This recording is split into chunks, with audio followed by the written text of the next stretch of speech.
Morning, SMS. Thank you for joining me for breakfast. Very nice spread in front of us. So, SMS, I wanted to talk about two things, specifically about Skills Future and about job security for the PMETs. If I have a steady job, why would I want to go for training essentially? Well, morning, Sarah. I think these are very important questions that many Singaporeans are also concerned about. How do I stay employable?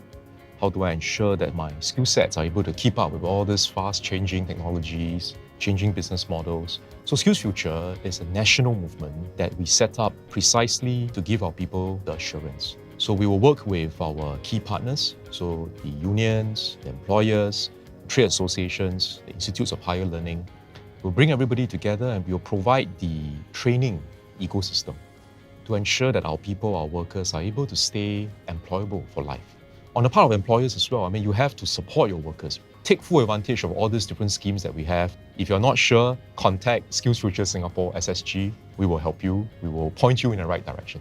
So in the past couple of years, we have been shifting the focus from not just providing pre-employment training to also providing continuing education and training.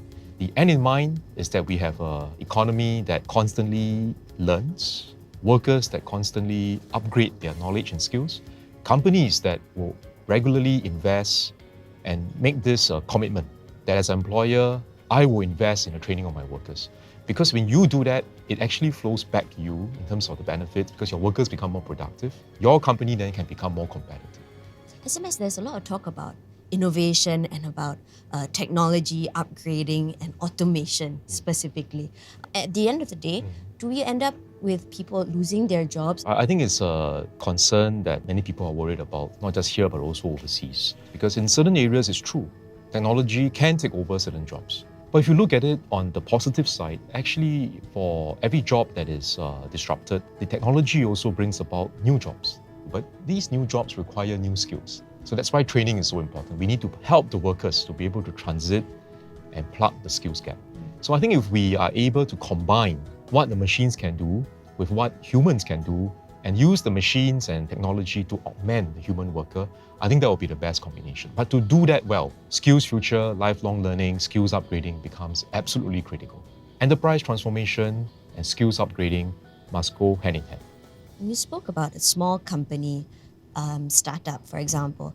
In terms of time and money allocation, to be able to do that for a small company, that's quite a lot to think about. So we understand that for many SMEs, I think they do want to transform, but sometimes they lack the resources and the skill to be able to do it. We have different kinds of schemes that are available to help our companies. So if you look at our schemes, many of them are designed such that we give more incentives and more support. We also give more support to older workers because we understand that the mature workers, they need a bit more help because when they were in school, the curriculum that we have, the training that we have in those days will not have the same level of focus on technology. So that's why our schemes are designed to give more help to SMEs and also more help to older workers. So I've heard of this model, correct me if I'm wrong. It's called the Queen Bee model, something to the effect. What do you think about it? What is it to begin with? Well, the Queen Bee model is a recognition that in an economy you have many SMEs. And the SMEs on their own will not have the resources or the skill to be able to provide the full suite of training courses. So first, of course, we can go to the Institutes of Higher Learning, right, where we provide some of these courses. Second, you can go to a training provider that's doing some of these courses. But there are many courses which require very specialized, industry-specific kind of knowledge and skills. Right. And this is where I think the partnership with these Queen Bee companies, which tend to be the larger companies within their industry, so they are the industry leaders. We have been working with Queen Bee companies like, for example, Singtel. Right? So Singtel, as a major telco, provides training to companies in the telco sector, in the ICT sector.